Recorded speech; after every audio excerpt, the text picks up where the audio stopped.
विकास हुँदै मानव सभ्यता 21औं शताब्दीसम्म आइपुग्दा मानव जातिले धेरै कुरा हासिल गरेको छ अनि धेरै कुरा गुमाएको पनि छ र गुमाएको धेरै कुराहरूमध्ये फुर्सद पनि एक हो।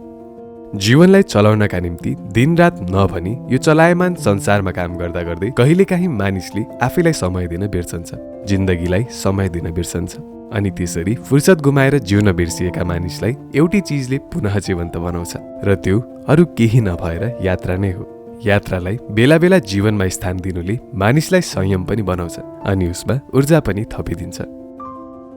हाम्रा हरेक भिडियोहरूको उद्देश्य मानिसहरूलाई घुम्नका लागि प्रोत्साहन गर्नु नै रहँदै आएको छ। यसपालिको भिडियोले पनि त्यही उद्देश्य पूरा गर्नेछ भन्ने आशा राखेका छौँ। 2-3 दिनको समय हातमा छ र कतै घुम्न जाने सोच्दै हुनुहुन्छ भने सिन्धुपाल्चोकमा रहेको आमायाङ्ग्री तपाईहरूका लागि एक उत्कृष्ट गन्तव्य बन्न सक्छ। आउनुहोस्, heaven is myth Nepali serial season 3 को यो तेस्रो एपिसोडमा छिमेकी जिल्ला सिन्धुपाल्चोकमा रहेको धार्मिक र प्राकृतिक सुन्दरताले भरिपूर्ण भूमि आमायाङ्ग्रीका बारेमा केही जानकारी लिऊँ।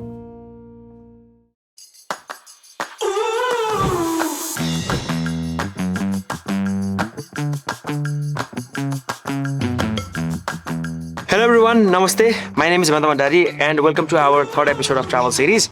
अनि योपालि चाहिँ हामी ट्राभल गरेर छौँ आमायाङ्ग्री। हाम्रो आमायाङ्ग्री चाहिँ सिन्धुपाल्चोक जिल्लामा पर्छ है।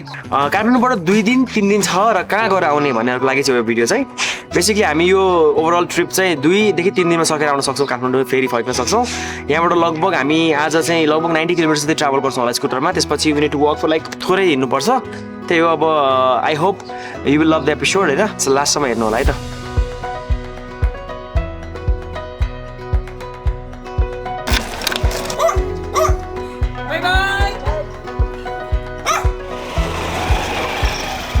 गैरीधारामा स्थित अफिसबाट निस्कदा लगभग 8 बजेको थियो। फागुन महिनाको चिसो बतास सहरमा अझै जीवित नै थियो। चिसो छल्दै यात्रा भक्तपुरतिर अघि बढ्यो। बिहानी पख काठमाडौँको बाटो प्रायश खाली नै रहने गर्दछ।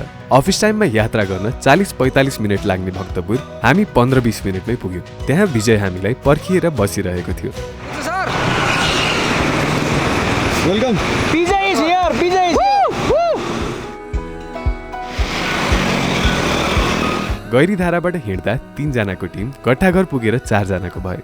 त्यसपछि नयाँ ठिमी, राधे राधे, सल्लाघारी, सूर्य विनायक र साङ्गालाई पछि छोड्दै हामी धुलीखेलतर्फ लाग्यौँ। अराउन्ड 30 किलोमिटर्सको राइड पछि अहिले हामी धुलीखेलमा छौँ। यहाँबाट चाहिँ आज हामी यता यो सिधा बाटो जानुपर्छ, सिन्धुपाल्चोक जाने हो हामी चाहिँ यो बाटो लिएर होइन। आज तार्के ग्याङहरू गएर बस्छौँ हामी अनि अब चाहिँ हामी खाजा खाने है त। ल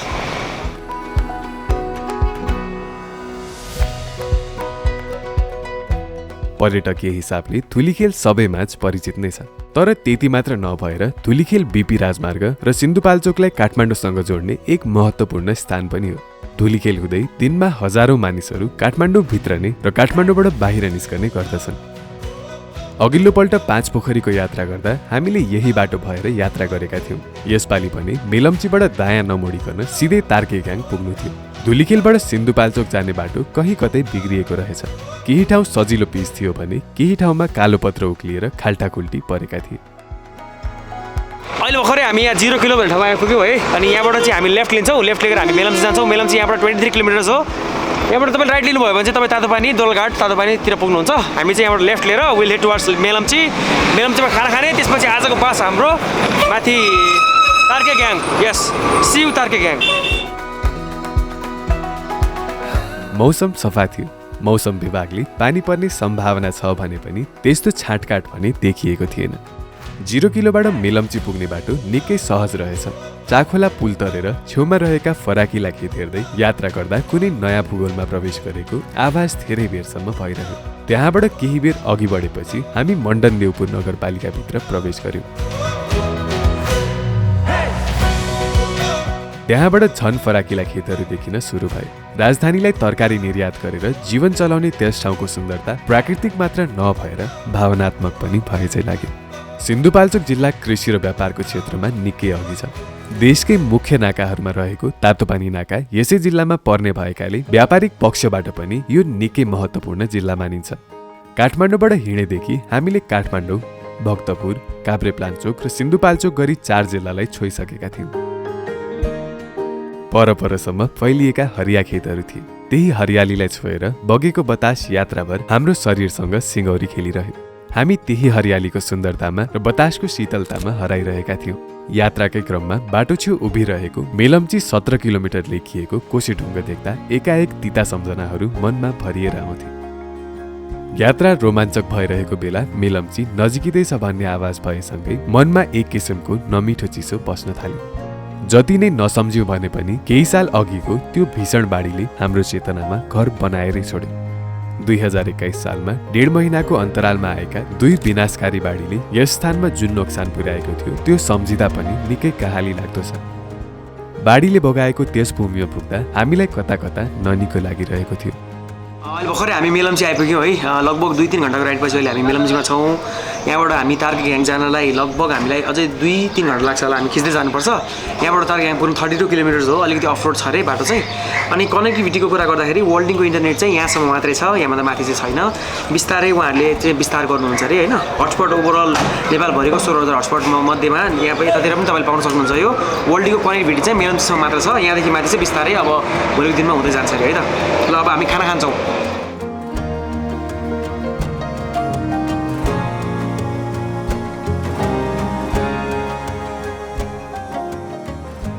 खाना खाएर फेरि यात्रामा निस्कदा लगभग 3 बजेको थियो। मेलम्चीबाट मासतिर लागेपछि पेट्रोल नपाइएला भनेर पसल बाहिर बेच्न राखेको पेट्रोल किनेर स्कुटरको ट्याङ्की भर्यो।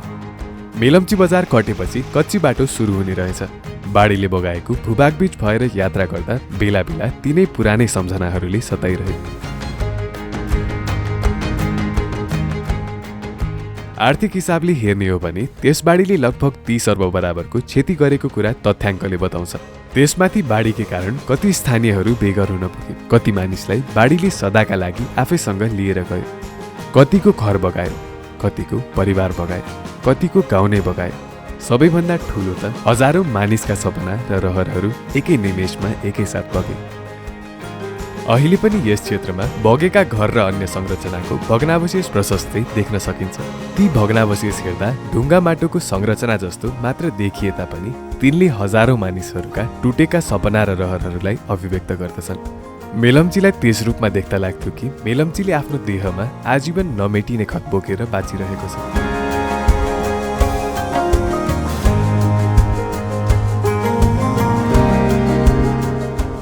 केही अघि पुगेपछि भने हामीले त्यो दुःखद विगतलाई बिर्सन चाह्यौँ। बाढीले बगाएका बाटोहरूको पुनर्निर्माण हुँदै गरेको रहेछ। भत्केका पुलहरूकै छेउमा नयाँ पुलहरू बनिसकेका रहेछन्। बिस्तारै बिस्तारै बाढीले बिथोलेको जीवन फेरि सामान्य बन्दै रहेछ। परिवर्तन नै संसारको नियम हो भन्ने कुरालाई चित्रण गरिरहेको त्यो भूभागले कहीँ कतै हामीलाई सान्त्वना पनि दिइरहेको थियो। बाटो खासै राम्रो थिएन, कच्ची, त्यही माथि ढुङ्गै ढुङ्गा। खोलाको बगरै बगर भएर हामी तार्के ग्याङतर्फ अघि बढ्यौँ। हेलम्बु पुग्न थालेपछि भने चियाको तलतल लाग्यो। त्यहाँ केही बेर चिया पिएर अल्मलिएपछि मात्र यात्रा सुरु गर्ने निदो भयो। हेलो,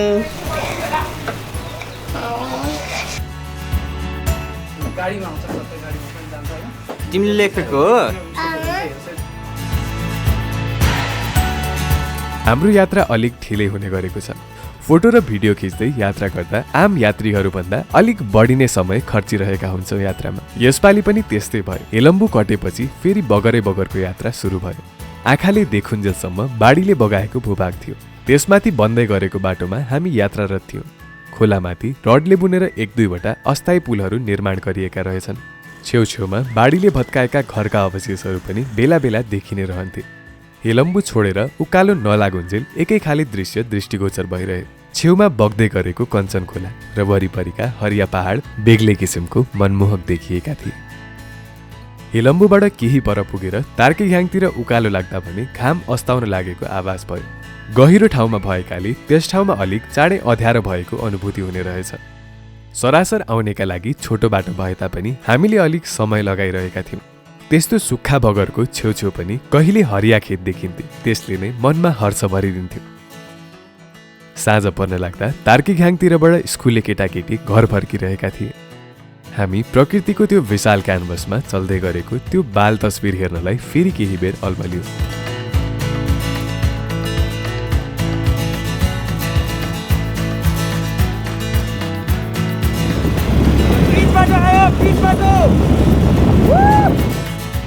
उकालो सुरु भएपछि केही बेर ढलानको बाटोले साथ दियो।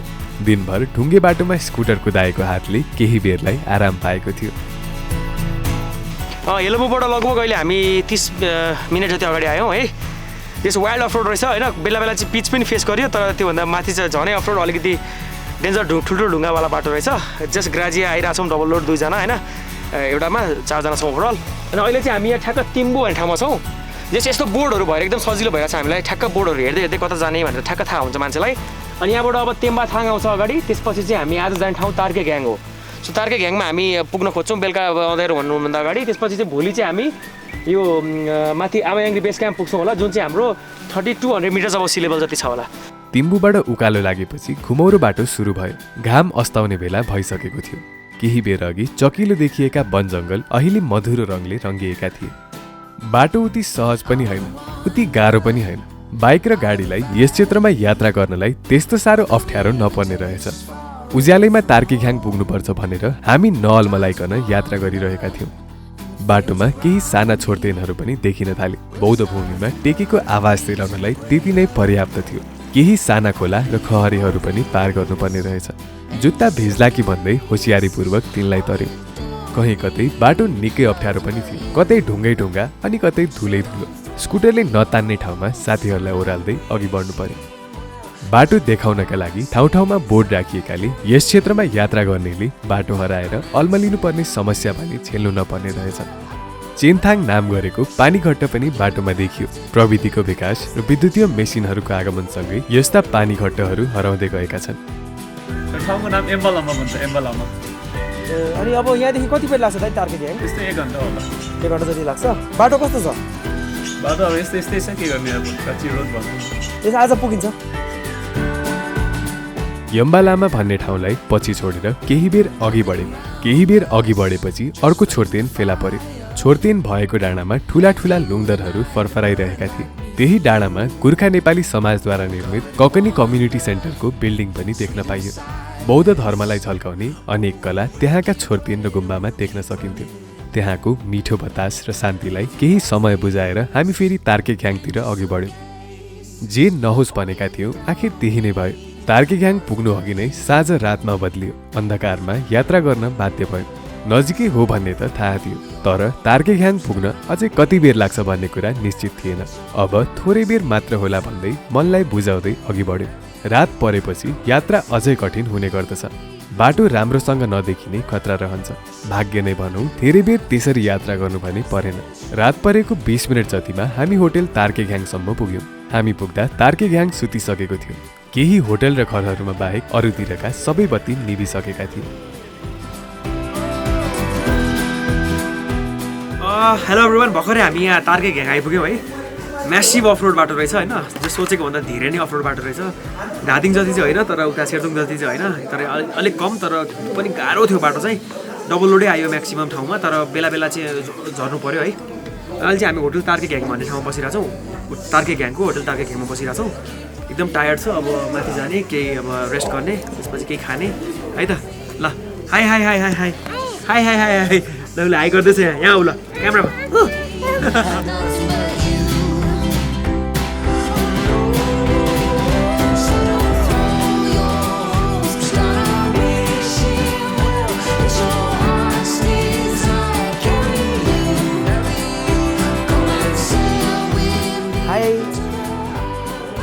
के खायो हजुर? मामा लजायो। ल गुड नाइट भनिदेऊ, गुड नाइट भनिदेऊ, गुड नाइट।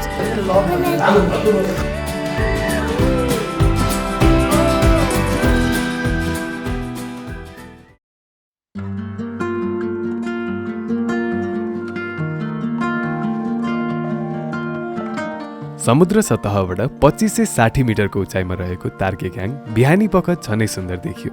गहिरोमा अवस्थित भएकाले यस ठाउँलाई घामले अलिक ढिलो मात्र भेट्दो रहेछ। करिब 145 घरधुरी रहेको उक्त गाउँको इतिहास लगभग 600 वर्ष पुरानो छ। बौद्ध धर्म मान्ने हेम्लो जातिहरूको बाहुल्य रहेको यस ठाउँमा सोनाम लोसारलाई मुख्य चाडका रूपमा भव्यताका साथ मनाइन्छ। त्यस्तै वर्षैभरि अनेक तिथिहरूमा 13-14 वटा पूजाहरू पनि लगाइने गरिएको छ। चयाङ्गा अर्थात् पूर्णिमालाई ह्युम्लो जातिहरूले पुण्यतिथिका रूपमा हेर्दछन् र यस पुण्यतिथिमा गाउँमा विभिन्न प्रकारका पूजाहरू सम्पन्न हुने गरेका छन्। शुभ प्रभात सबैजनालाई। हामी अहिले तार्के ग्याङ भन्ने ठाउँमा छौँ। आज चाहिँ हाम्रो प्लान चाहिँ माथि बेस क्याम्प जाने हो। त्यहाँबाट पनि मिल्यो भने माथि हामी आमायाङ्ग्रीसम्मै गएर फर्किने हो कि भन्ने कुरो गरिरहेको छौँ। त्यो फिक्स चाहिँ भएको छैन। गएर चिया खान्छौँ। यहाँ चिया खाएर एकछिन जम्मै 20-25 मिनटमा यहाँबाट स्कुटरमा पुगिन्छ अरे माथि बेस क्याम्प पुगेर के गर्ने हो त्यतै पुगेर छलफल गर्छौँ होला। उठ्नु पर्दैन, तपाईँ कति अल्छी भयो? अघि बिहान उठेर सबै खिचेर सुतिरहेको छु। थाहा छ खिचेर बिरल्सहरू लिएर सुतिरहेको होइन। This is truth. आज 10 बजीसम्म सुत्ने केटा भन्ने को हो?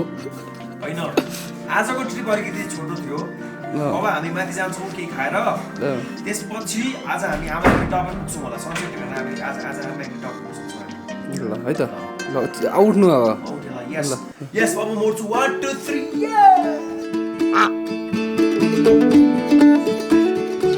घामका किरणले तार्केख्याङलाई भेटेपछि बिहानको ठिरो पर भागे चाहिँ भयो। गोठमा एकजना बाजे गाईलाई खोलेको आउँदै हुनुहुन्थ्यो। हाम्रा होटेल साहु सिरप दाईकी नानी भने कुकुरसँग खेलिरहेकी थिइन्।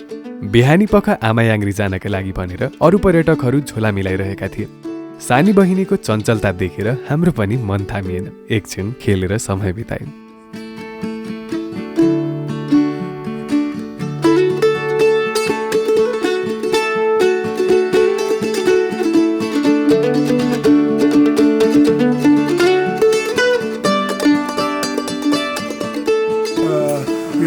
We have gone to the Amayanggri Peak. Amayanggri Peak yesterday, and then now we go to Kosaikun. Okay, so 3-4 days. how was the experience about Amayanggri?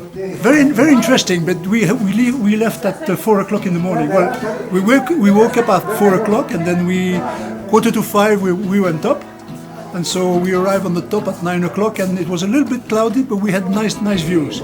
Nice peak with the snow, and so very interesting. Very hard, very hard. Okay.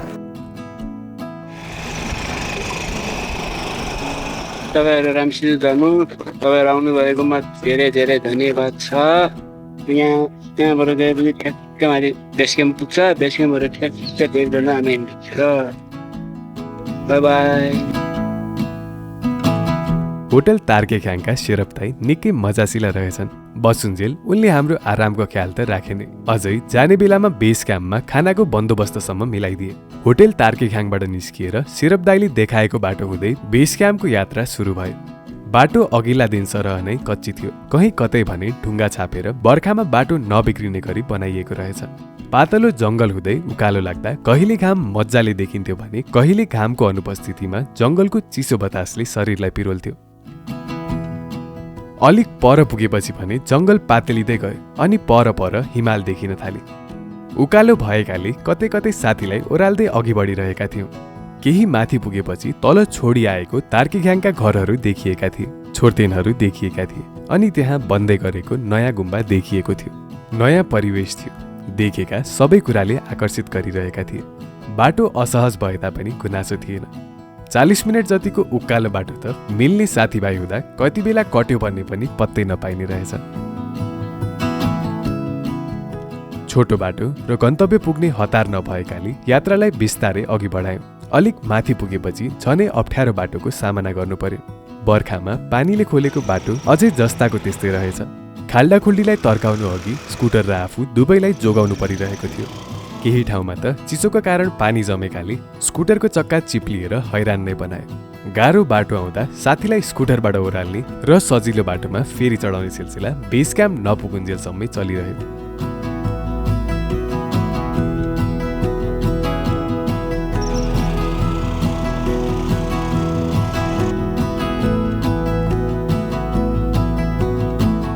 Base camp पुगेपछि भने आमायाङ्ग्री रहेको डाँडा झन् नजिक देखियो। खाना खाएर त्यतै उक्लनु थियो। हिउँ नपरेकाले हिमालहरू काला देखिएका थिए। केही नभए पनि सूर्यास्त चाहिँ राम्रै देख्न पाइएला भन्ने आशा राखेका थियौँ।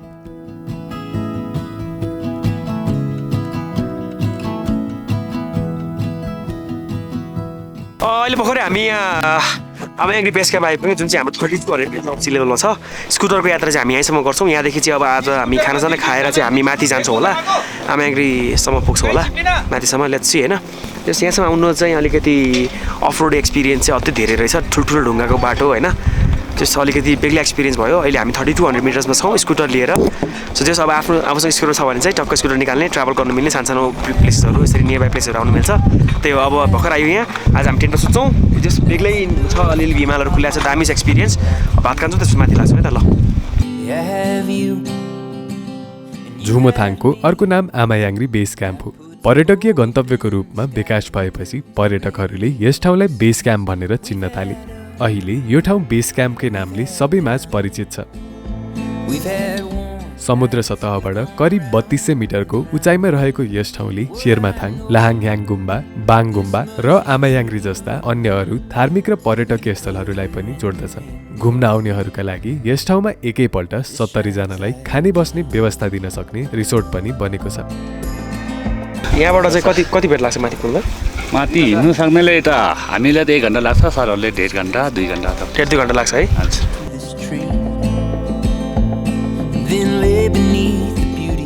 अहिले भर्खरै हामी यहाँ आमायाङ्ग्रीको बेस क्याम्प 3200 मिटर्समा खानासाना खाएर अब हामी एकछिन रेस्ट गरेर माथि लागिरहेछौँ आमायाङ्ग्री टपमा पुग्नलाई। अब हामीलाई 2 आवर्स लाग्छ। त्यहाँको हाइट चाहिँ 3771 मिटर्स अफ सी लेभल हो। सो बाटो एकदम ठाडै छ होइन। अब लेट्स सी, पहिला लाङटाङबाट हामी उता क्यान्जिन टी जस्तो टाइपको भाइब्स छ। ओभरअल सबै कुरा त्यस्तै छ। हिमाल चाहिँ अलिअलि छेका छ है। सो लेट्स होप कि सनसेटको बेलामा चाहिँ त्यहाँ माथि सबै खुलोस्। सकडाहरू अगाडि छ। So come on. भोलिको दिनमा चाहिँ यहाँ गेट पनि बन्द रहेछ, दाहरूले बनाउँदै हुनुहुन्छ। हामी यहाँ आमायाङ्ग्री जाने बाटोमा चाहिँ ठुलो गेट बन्छ अरे है भोलिको दिनमा। जब माथि बिस्तारै हिँड्ने त 2 घन्टातिर हिँड्नुपर्छ। अझै यात्राको दोस्रो दिन मात्र पदयात्रा सुरु भयो। थोरै बेर तर निकै उकालो हिँड्नुपर्ने थियो। यात्रा ट्रेक भन्दा पनि हाइकको अनुभूति दिने किसिमको थियो। फागुन महिना लागेर अलिअलि गर्मी चढिसकेको कारण हिँड्दा गर्मीले पसिना सरी भएको ज्यान कतै रोकिएपछि बतासले सुकाइदिन्थ्यो। गन्तव्य पुग्न हतार थिएन, त्यसैले जङ्गलको सुन्दरता देखेर धेरै बेर त्यतै अल्मलिएर फोटो खिच्यो। पदयात्रीका लागि भनेर हिँड्न सहज हुने बाटो बनाइएको रहेछ। निकै माथि आमायाङ्ग्रीको शिर देखिन्थ्यो अनि वरिपरि देखिएका हिमालहरू पाइला सँगसँगै स्पष्ट देखिँदै जान्थे। एउटा सुन्दर दिन थियो यात्राका लागि। जति उकालो चढ्यो जङ्गल उति नै पातलिँदै जाँदै थियो। हामी आमायाङ्ग्री अर्थात् स्थानीय भाषामा लक्ष्मी डाँडो चढिरहेका थियौँ। स्थानीय भाषामा याङ भन्नाले लक्ष्मी अथवा धनलाई बुझिन्छ र री भन्नाले कुनै अग्लो स्थान वा डाँडो। याङ्ग्रीको अगाडि आमा चाहिँ गाउँलेहरूलाई आमाले चाहिँ हेरचाह गर्ने देवी भएका कारण प्रयोग गरिएको रहेछ। कुनै धार्मिक स्थलको भ्रमणमा निस्कदा सदैव एउटा ऊर्जाको सञ्चार हुन्छ शरीरमा। 100औं वर्ष अघिदेखि गुरु र धर्मात्माहरूले टेकेको भूमिमा हिँड्न पाउनुको आफ्नै एउटा मिठास हुन्छ। अलिकति आध्यात्मिक र अलिकति धार्मिक कुराहरूको मिश्रणले यात्राभर मनमा डेरा जमाइरहन्थे। आमायाङ्ग्री यात्रा पनि एउटा त्यस्तै यात्रा बन्न पुग्यो। उकालो निकै ठाडो थियो तर अप्ठ्यारो भने थिएन। 4 साथी यात्राभर जीवन, देश विकास, राजनीति र प्रकृति लगायतका अन्य चाहिने नचाहिने कुराहरू गर्दै हिँडिरहे। सामान्य जीवनमा नजिकिएका साथीहरू नजिक बनाइदिनु, एकअर्कालाई अर्को जस्तो छ त्यस्तै रूपमा लिन सिकाइदिनु, सबैसँग हुँदा पनि कोही बेला नबोली हिँडेर आफैलाई समय दिन सिकाइदिनु। जीवनको अस्तित्व पनि पदयात्रा सरह नै उकाली र ओह्रालीले भरिपूर्ण हुन्छ भन्ने बोध गराइदिनु। यी सबै कुरालाई अनुभव र आत्मसात गर्ने अवसर एक पदयात्राले जुराइदिने रहेछ। पदयात्राको सुन्दर पक्ष नै यही हो सायद। पदयात्रा त्यसैले पदयात्रामा मात्र सीमित छैन, यसको परिभाषामा त जीवन दर्शनको अथाह समुद्र अवस्थित हुन्छ। 2-4 दिनको यो नासवर जिन्दगीलाई कसरी अमर बनाउने भन्ने कुराको सत्य पनि सायद पदयात्राको अनुभूतिभित्र लुकेको हुन्छ। अहिले हामी माथि गइरहेछौँ। हामी 3600 मिटर्स अबभ सी लेभलमा छौँ है भर्खरै। अनि यो बाटो यतापट्टि जान्नलाई टिङ्ला, डुप्पु, गन्जाला जाँदो रहेछ यो बाटो। हामी चाहिँ योबाट सिधै त माथि जान्छौँ। आमायाङ्ग्री माथि छ लगभग अब 177 मिटर्स जति चढेपछि चाहिँ हामी ठ्याक्क माथि पुग्छौँ। अब सनसेट पनि हुनु लाग्छ। अलिअलि चिज छ, जस्ट आउनु। यहाँ 2 दिनमा आउनु मिल्ने ठाउँ छ, दामी छ, आउनुहोस् प्लिज।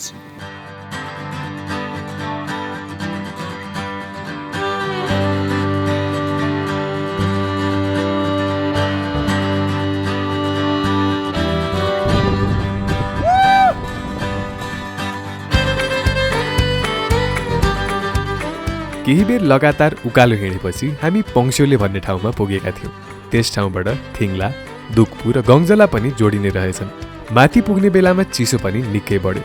दिनको दोस्रो प्रहर चलिरहेको थियो। पाइले पछि आमायाङ्ग्री नजिकिँदै थियो। माथि डाँडाबाट आफ्नो सुन्दर रूप देखाइरहेको आमायाङ्ग्री गुम्बाको कलात्मक भित्ताहरूमा सूर्यका किरण पोखिँदा त्यो झनै कलात्मक आवाज सुन्थ्यो।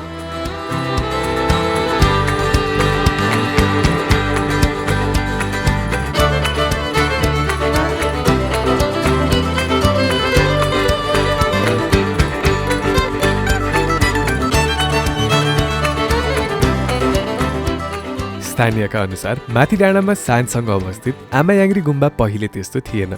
परदेशमा बस्ने नेपाली र उनीहरू आफै मिलेर आमायाङ्ग्री गुम्बालाई त्यो रूप दिएका हुन्। करिब 2 करोड पैसा आफैबाट सङ्कलन गरेर निर्माण गरिएको उक्त गुम्बा अहिले निकै आकर्षक बनेको रहेछ।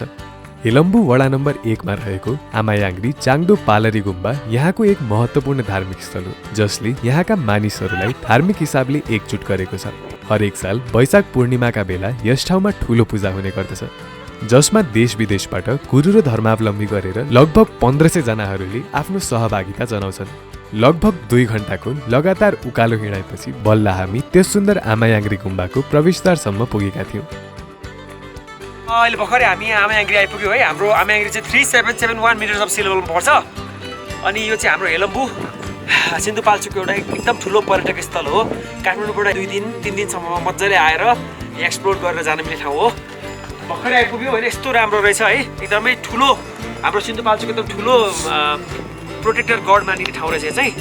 त्यही हो, अब हामी एकछिन बस्छौँ यहाँ, सनसेट इन्जोय गर्छौँ। हिमाल चाहिँ अलिक खुलेन आज, ब्याड लक भनौँ, तर पनि ठिकै छ। यहाँ आएर चाहिँ अब 2 दिनमा यस्तो ठाउँमा आउन सकिन्छ भने वाइ नट है। यहाँ सबैजना आउनु है त।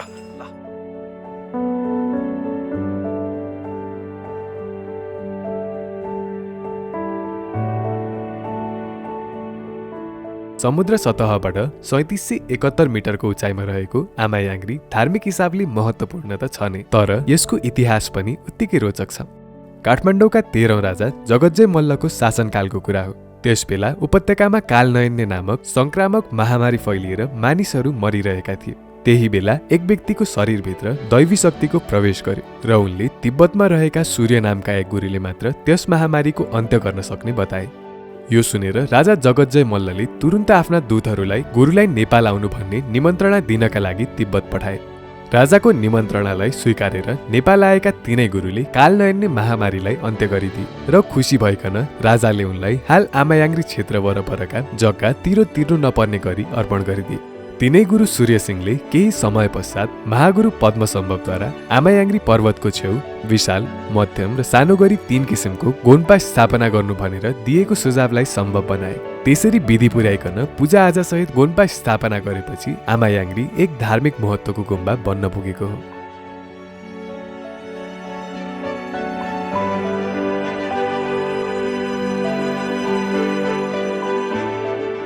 प्राकृतिक हिसाबले हेर्ने हो भने पनि यो ठाउँ उत्तिकै सुन्दर छ। मौसम खुलेको बेला यस ठाउँबाट दोर्जे लाक्पा, गणेश हिमाल, लाङटाङ हिमश्रृङ्खला, गौरीशङ्कर हिमश्रृङ्खला, भैरव टाकुरा, ग्याल्जेन पिक, याङ्ग्री हिमाल, किमसुङ, भीमडाङ हिमाल, उर्कुमा हिमाल, यान्सा छेम्जी हिमाल लगायत 2 दर्जनभन्दा बढी हिमालहरू देख्न सकिन्छ। हिउँ नपरेकाले हिमालहरूका रङ काला थिए, तर त्यसको पनि बेग्लै सुन्दरता थियो। सधैँ हिउँका विशाल सिरक ओढेर उभिरहने हिमाल त्यस दिन आफ्नो नाङ्गो शरीर देखाइरहेका थिए। हिमाललाई त्यसरी हेर्न पाउँदा त्योसँग अझै बढी आत्मीयता गाँसियो। भनिन्छ दुःख देखाउन सकिने साथी अरूभन्दा खास हुन्छन्। त्यस दिन हिमालहरूले हिउँ नहुनुको दुःख देखाएर हामीलाई आफ्नो मिल्ने साथी बनाएका थिए।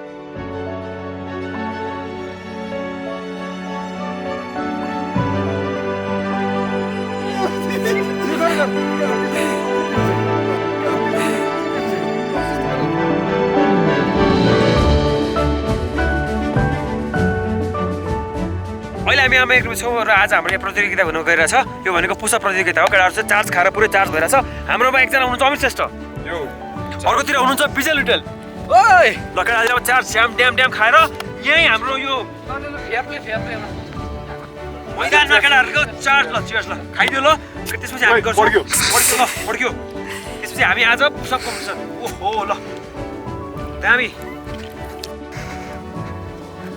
हाम्रो सुरु ल ल फेयर प्ले गाइज ल यहाँ स्टार्ट गर्नु पर्छ तिमीहरु ल ready so this is me host shining of Hemant Bhandari cheers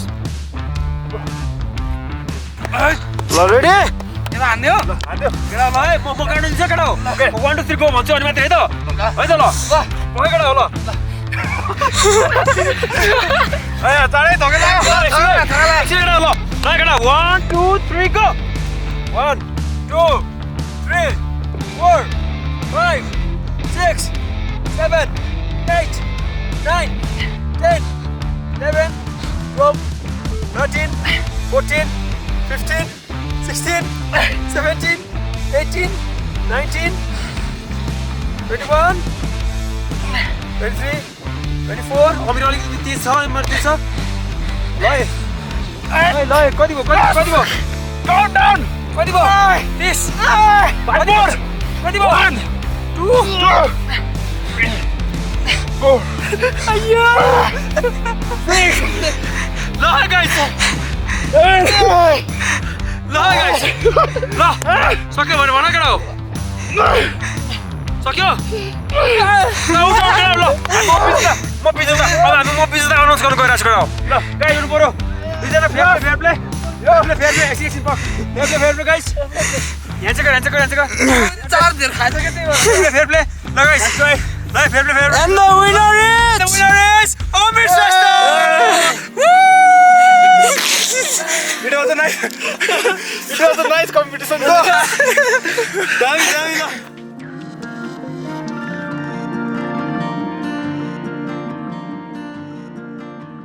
हिउँदको बेला सेताममे हिमाल देख्न नपाएको गुनासो कहीँ कतै मनमा थियो तर त्यसलाई मेटाउनका निम्ति भनेर सूर्यास्त यति सुन्दर बनेर आइदियो कि त्यो जीवनकै सबैभन्दा सुन्दर सूर्यास्त बन्न पुग्यो पर देखिएको पहाडको शरीर पछाडि लुक्दै गर्दा जसरी बादलका बीचबाट घामका किरण आमायाङ्ग्रीसम्म आए त्यो कुनै जादुई दृश्यभन्दा कम थिएन वरिपरि लुङदरहरू फरफराइरहेका थिए साँझको चिसो सिरिटेको हामी छेउ ओहोर दोहोर गरिरहेको थियो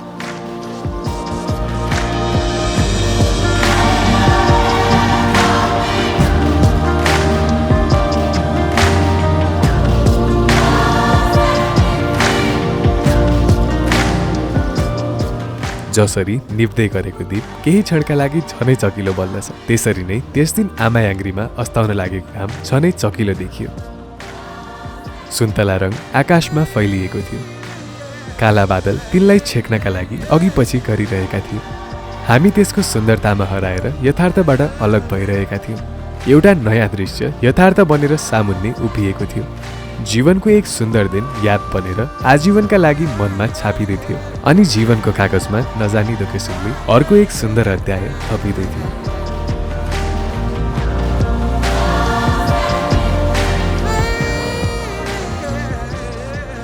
अहिले भर्खर हामी लगभग यहाँ सबै थोक खिचेर भ्याइसक्यौँ है अनि अब यहाँ चाहिँ अब बस्न मिल्दैन है त्यही भएर तलै हामी अब हाम्रो बेस क्याम्पमै जान्छौँ हाम्रो 3200 मिटर्स अफ सी लेभल त्यहीँ बस्छौँ आज हामी त्यहीँ हामी टेन्टमा बस्छौँ होला तल आज रमाइलो गर्ने गीत सित गाउने आज लास्ट डे हो है त्यस काठमाडौँबाट 2-3 दिन छ भने चाहिँ यस्तो ठाउँमा आएर एक्सप्लोर गरेर फर्किनुलाई चाहिँ बेस्ट डिसिजन हुनसक्छ बेस्ट अप्सन हो यो चाहिँ त्यस्तै हो अब हामी तल लाग्छौँ त्यसपछि तल आज रमाइलो हुन्छ आमायाङ्ग्रीको सुन्दर सूर्यास्त अन्तिमसम्मै हेर्ने रहर थियो तर बेस क्याम्पसम्म पुग्नुपर्ने भएकाले अलिअलि उज्यालो छँदै तल झर्नु बुद्धिमानी हुन्छ भनेर हाम्रो टिम ओह्रालो लाग्यो केही तल पुग्दा पनि घामको मधुरो प्रकाशले बाटो देखाउन छोडेको थिएन जङ्गलको क्षेत्र प्रवेश गरेपछि पनि मोबाइल बालेर हिँड्नु पर्यो लगभग 45 मिनट जति ओह्रालो झरेर बेस क्याम्प पुगेपछि केही बेर थकाइ मारियो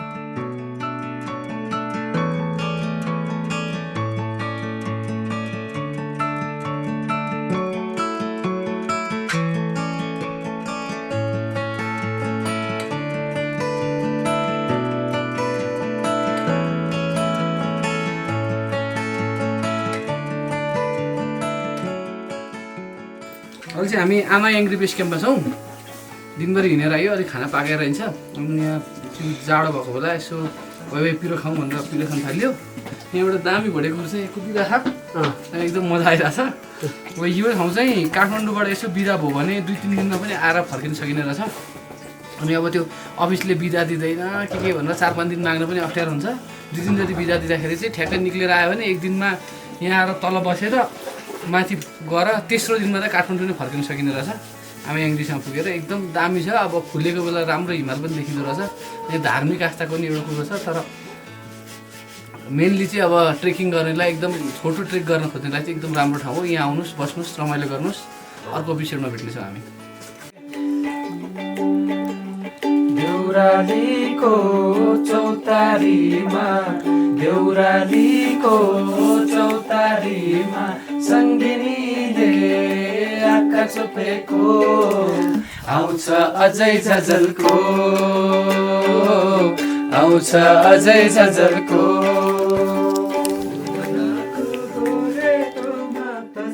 कसको अल्झेछ नयाँ चोट लागेको होइन पुरानो घाउ बल्झेछ बिहानीको शीतको थोपा पातले ढोके जस्तो मायालुको माया बोक्ने खुसु मेरोमा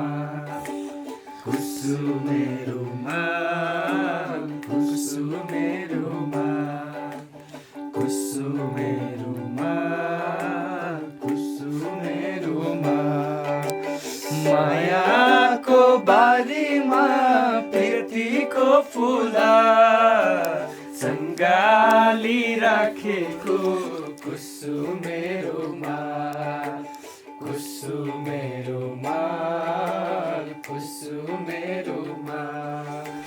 क्युट भोटेको कुचे म हो।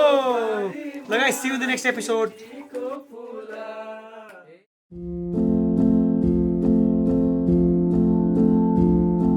तीन दिने आमायाङ्ग्री यात्रा थोरै दिन मात्र बिदा हुने र यात्रा गर्न चाहने सबैका लागि एक सुन्दर गन्तव्य हो।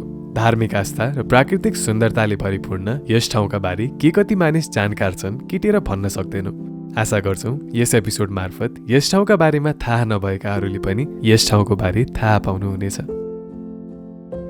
होटल तार्केख्याङका सिरप दाई र बेस क्याम्पमा दाई दिदी जसले हामीलाई मिठो माया र आरामदायी बास दिनुभयो।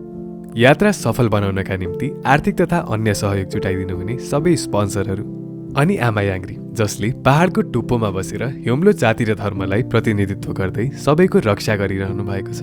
यो एपिसोड ती सबैप्रति समर्पित छ। हेर्दै गर्नुहोला अनि घुम्दै पनि गर्नुहोला। अर्को एपिसोडमा फेरि भेट्ने नै छौँ।